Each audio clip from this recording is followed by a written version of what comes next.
అన్నమయ్య జిల్లా సుండుపల్లిలోని కావటిపల్లి అటవీ ప్రాంతంలో టాస్క్ ఫోర్స్ పోలీసులు దాడులు చేశారు.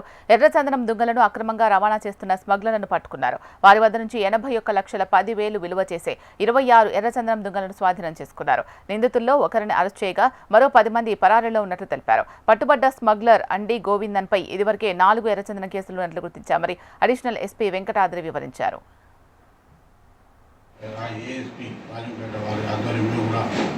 గట్టి నిఘా ఏర్పడడం జరిగింది.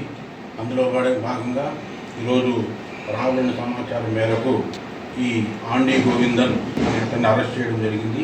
అతను చెప్పిన దీని మేరకు 26 ఎర్రచందనం దుంగలు, అది కూడా చాలా మంచి క్వాలిటీ ఉన్నవి, చాలా విలువైనవి కూడా స్వాధీనం చేసుకోవడం జరిగింది.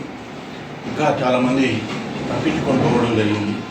వారి వైపు కూడా వారి నుంచి కూడా మా వాళ్ళు అరెస్ట్ చేయడానికి ప్రయత్నం చేస్తున్నారు, తప్పించుకోగలిగిన వాళ్ళు.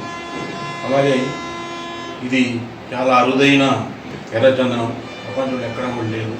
దీన్ని రక్షించడానికి పోలీస్ శాఖ, అటవీ శాఖ, ఆర్ఎస్టీఎఫ్ అనే ఆధ్వర్యంలో చాలా గట్టిగా ప్రయత్నం చేస్తున్నాము.